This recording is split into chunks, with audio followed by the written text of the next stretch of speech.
बिस्मिल्लाहिर्रहमानिर्रहीम, अस्सलाम वालेकुम। आज हम पढ़ने जा रहे हैं लाइसोसोम। तो सबसे पहले हम इसका टाइटल मीनिंग देख लेते हैं कि हमारे पास ये जो लाइसोसोम है इसका मीनिंग क्या है। बेसिकली हमारे पास ये जो लाइसोसोम है ये दो वर्ड का कम्बिनेशन है। एक है लाइस, राइट। लाइस जो है ये कहाँ से डिराइव हुआ है? लाइसिस से। वर्ड लाइसिस से डिराइव हुआ है और इसका मतलब क्या है? स्प्लिट, राइट, यानी कि ब्रेक डाउन। और दूसरा वर्ड है हमारे पास सोम। ये सोम जो है किसको बोलते हैं? बॉडी को बोलते हैं। यानी अब अगर देखा जाए, इनको कंबाइन करके इसका मीनिंग देखा जाए तो हम कहते हैं कि लाइसोसोम हमारे पास एक ऐसी बॉडी है, एक ऐसी ऑर्गेनेली है जो कि चीज़ों की ब्रेक डाउन करती है, राइट। अब हम ये देखते हैं कि ये जो लाइसोसोम है इसको किसने डिराइव किया था, किसने इसको जो है वो डिस्कवर किया था। तो हमारे पास एक साइंटिस्ट हैं, क्रिश्चियन थे वो, बेसिकली उनका नाम है रेनी डी डव। इन्होंने जो है वो लाइसोसोम को डिस्कवर किया था। और कब किया था? 1949 के अंदर इन्होंने लाइसोसोम को डिस्क्राइब किया था, डिस्कवर किया था। अब हमारे पास लाइसोसोम है क्या? अगर इसको हम देखें तो लाइसोसोम हमारे पास एक साइटोप्लाज्मिक ऑर्गेनेली है। साइटोप्लाज्मिक ऑर्गेनेली है, यानी कि अगर इसको देखा जाए तो ये सेल है, सेल के अंदर ये हमारा न्यूक्लियस है और न्यूक्लियस के बाद हमारे पास अगर सेल में देखा जाए तो और भी बहुत सारी ऑर्गेनेलीज होती हैं। आज हम लाइसोसोम पढ़ रहे हैं तो लाइसोसोम भी हमारे पास सेल का ये क्या है? ये साइटोप्लाज्म है। तो हमारे पास जो लाइसोसोम है ये सेल के कहाँ पे पड़ी होती है? इधर इस साइटोप्लाज्म के अंदर जो है वो छोटे छोटे स्ट्रक्चर पड़े होते हैं। इसको हम क्या बोलते हैं? इसको हम लाइसोसोम बोलते हैं। अब अगर देखा जाए तो लाइसोसोम को हम एक और नाम भी देते हैं और वो है क्या? Garbage collector.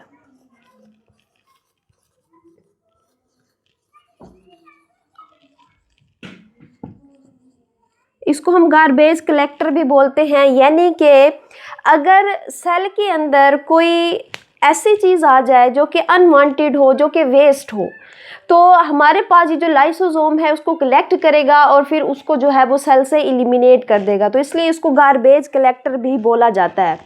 अब हम चलते हैं, देखते हैं कि हमारे पास ये जो लाइसोसोम है ये किस तरह से बना। ज़रा इस डायग्राम पे आए, देखिए ये हमारे पास ये न्यूक्लियस है, राइट। ये हमारे पास क्या है? ये न्यूक्लियस है। न्यूक्लियस के अराउंड हमें पता है कि क्या मौजूद होती है? एंडोप्लाज्मिक रेटिकुलम मौजूद होती है। उसके दो पार्ट होते हैं हमारे पास, एक होता है रफ एंडोप्लाज्मिक रेटिकुलम, दूसरा होता है स्मूथ एंडोप्लाज्मिक रेटिकुलम। और हमने ये देखा था कि जब एंडोप्लाज्मिक अपना फंक्शन परफॉर्म कर रहा होता है तो रफ एंडोप्लाज्मिक रेटिकुलम का फंक्शन क्या था कि वहाँ से हमारे पास एक क्या ट्रांसफ़र होती है, क्या निकलती है? यहाँ से हमारे पास एक वेजिकल निकलती है, राइट।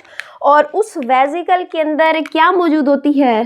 प्रोटीन मौजूद होती है। ये मैं लेक्चर ऑलरेडी अपलोड कर चुकी हूँ, अगर आप लोगों ने नहीं देखा तो आप लोग ये मेरा वीडियो लेक्चर देख सकते हैं। तो ये हमारे पास जो एंडोप्लाज्मिक रेटिकुलम है उसका काम क्या था? Protein synthesis. ये क्या बना रही थी? Protein synthesis. अब यहाँ पे प्रोटीन बन तो रही थी लेकिन ये वो प्रोटीन थी जो इनकम्प्लीट प्रोटीन थी, ना तो कोई इसकी शेप थी और ना ही ये प्रोटीन इस काबिल थी कि ये कोई फंक्शन परफॉर्म कर सके। तो फिर क्या होता था कि यहाँ से जब एंडोप्लाज्मिक रेटिकुलम से ये वेजिकल निकली, ठीक है, इसको हम वेजिकल बोलेंगे, ट्रांसफ़र वेजिकल। तो जब ये यहाँ से निकलती है तो ये ट्रांसफ़र होती है कहाँ पे? ये आती है हमारे पास गोल्जी बॉडी के अंदर। गोल्जी बॉडी के अंदर आती है तो हमारे पास ये जो वेजिकल है इसकी मेम्ब्रेन इस गोल्जी बॉडी की मेम्ब्रेन से फ्यूज़ हो जाती है और यहाँ फिर इसके अंदर जो प्रोटीन होती है वो गोल्जी बॉडी के अंदर पहुँच जाती है, वहाँ उसकी प्रोसेसिंग होती है और उसको बाकायदा से पैक किया जाता है और उस प्रोटीन को इस काबिल बनाया जाता है कि वो फिर अपना फंक्शन परफॉर्म कर सके। तो फिर क्या होता है कि लेट सपोज अगर मैं यहाँ लिखूँ कि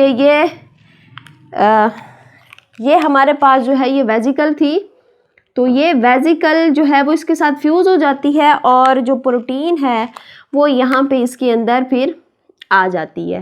फिर क्या होता है, फिर गोल्जी बॉडी से जब ये वेजिकल फ्यूज़ हो जाती है और प्रोटीन का जो है वो फंक्शन पूरा हो जाता है कि उसको पैक भी कर लिया जाता है, उसकी प्रोसेसिंग भी कर ली जाती है, फिर होता ये है कि यहाँ से फिर एक ऑर्गेनेली, एक वेजिकल मज़ीद यहाँ से जो है वो बड ऑफ होती है, ये ऐसे, राइट। ये इस तरह से एक जो है वो वेजिकल है, ये इसको हम क्या कहते हैं, वेजिकल होती है बेसिकली। ये कहाँ से निकल रही है, ये गोल्जी बॉडी से निकल रही है। कब निकल रही है, जब प्रोटीन की पैकिंग और प्रोसेसिंग हो जाती है। तो जिस तरह से यहाँ पे वेजिकल आई थी और इसके साथ फ्यूज़ हो गई थी, इसी तरह से एक वेजिकल यहाँ गोल्जी बॉडी से क्या हो जाती है, बड ऑफ हो जाती है, यहाँ से निकल जाती है। और इसके अंदर यहाँ पे फिर क्या मौजूद होती है, यहाँ फिर प्रोटीन मौजूद होती है और प्रोटीन के साथ साथ यहाँ पे हमारे पास लेट सपोज ये हमारे पास प्रोटीन है, ठीक है। और ये जो मैंने रेड कलर में बनाए हैं ये यहाँ पे क्या है, यहाँ पे ये इंजाइम है।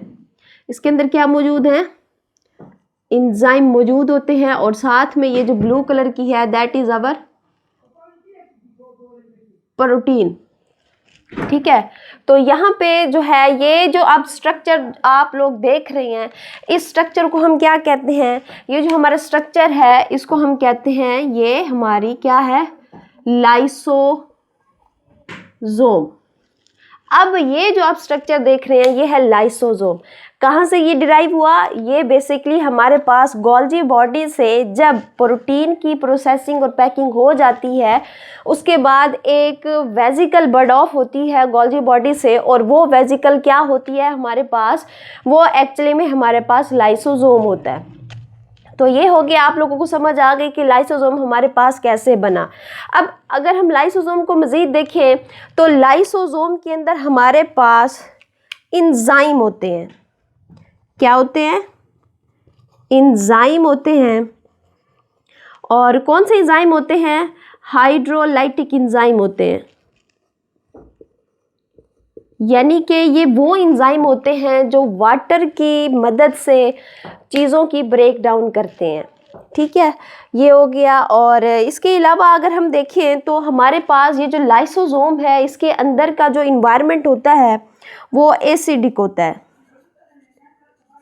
एसिडिक कैसे होता है, देखिए यहाँ पे जो इंजाइम है, बहुत सारे इंजाइम है, अबाउट 50 इंजाइम है यहाँ पे। और उनमें से हमारे पास बहुत ही वेल नोन वेल फेमस एक इंजाइम है जिसका नाम क्या है, हाइड्रोलाइटिक इंजाइम। तो यहाँ पे इंजाइम जो है ये इंजाइम एसिडिक इन्वायरमेंट के अंदर काम करते हैं। तो फिर क्या होता है कि किस तरह से हमारे पास ये जो लाइसोसोम है अपने अंदर एसिडिक इन्वायरमेंट को मेंटेन करता है। यहाँ अगर ज़रा देखें तो यहाँ पे जो हमारी लाइसोसोम है इसके अंदर एक पंप होता है, राइट। ये हमारे पास एक पंप होता है और ये पंप जो है प्रोटीन से मिलके बना होता है। अब होता क्या है यहाँ पे कि यहाँ पे अगर लेट सपोज इस पंप के थ्रू हम जो है वो हाइड्रोजन आयन को क्या करते हैं, इस पंप के थ्रू इधर इसके अंदर लाते हैं, लाइसोसोम के अंदर लाते हैं। तो जब हाइड्रोजन आयन जो है वो पंप के थ्रू लाइसोसोम के अंदर आते हैं तो उसके साथ साथ बहुत सारे प्रोटॉन भी अंदर आते हैं। तो यूँ उसके अंदर जो है लाइसोसोम के अंदर एसिडिक इन्वायरमेंट मेंटेन रखा जाता है ताकि वहाँ जो इंजाइम है वो बेस्ट पीएच के ऊपर जो है वो काम कर सके। और आपको पता है यहाँ पे लाइसोसोम जो है इसकी पीएच हमारे पास कितनी होती है, यहाँ पे इसकी पीएच जो होती है वो 5 होती है, ठीक है। और ये एसिडिक पीएच है। अब अगर मैं मज़ीद बताऊं लाइसोसोम के बारे में तो लाइसोसोम को मज़ीद नाम दिए जाते हैं। यहाँ पे देखें कि हम इसको एक तो प्राइमरी लाइसोसोम भी बोलते हैं, प्राइमरी लाइसोसोम। प्राइमरी लाइसोसोम कब बोलेंगे इसको? प्राइमरी लाइसोसोम इसको तब बोलेंगे जब अभी अभी यानी कि न्यूली वेजिकल बर्ड ऑफ होती है गोल्जी बॉडी से, और उसके अंदर क्या मौजूद होती है? प्रोटीन मौजूद होती है। तो हम उसको क्या कहेंगे? वो कौन सा लाइसोसोम है? वो हमारे पास जो है वो प्राइमरी लाइसोसोम है। इसके बाद इसको हम जो है वो सेकेंडरी लाइसोसोम भी कहते हैं। सेकेंडरी लाइसोसोम इसको कब बोलेंगे?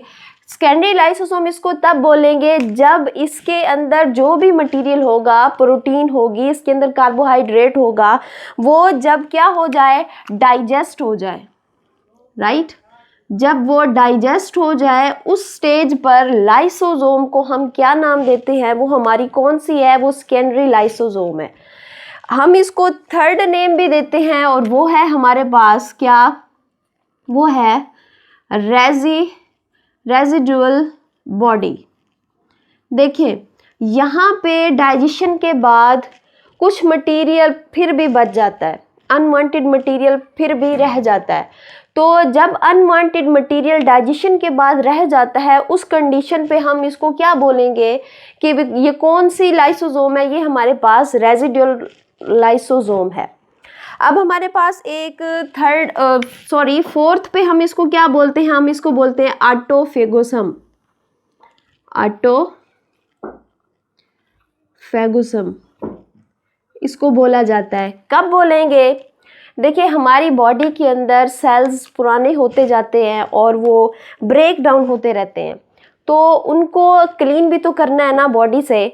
तो वो बॉडी के अंदर उनका रहना जो है वो टॉक्सिक है, उसको जो है वो हम एलिमिनेट करते होते हैं। तो हमारे पास ये लाइसोसोम क्या करता है? अगर मैं आप लोगों को एग्जांपल दूं, हमारे आरबीसीज रेड ब्लड सेल्स जो हैं वो 120 डेज के बाद क्या हो जाते हैं? टूट जाते हैं, और फिर हमारा जो लाइसोसोम है उसको खाना शुरू कर देता है।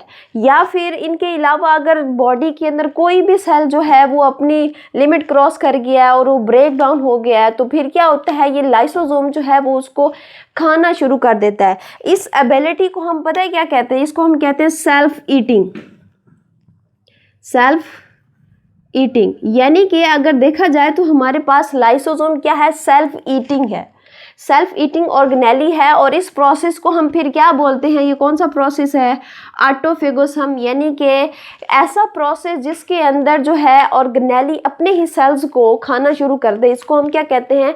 ऑटोफेगोसम। तो ये ज़रूरी होता है ताकि बॉडी से जो है वो अनवांटेड मटेरियल एलिमिनेट किया जा सके। So that was all about today topic. See you in the next. Thank you and Allah Hafiz.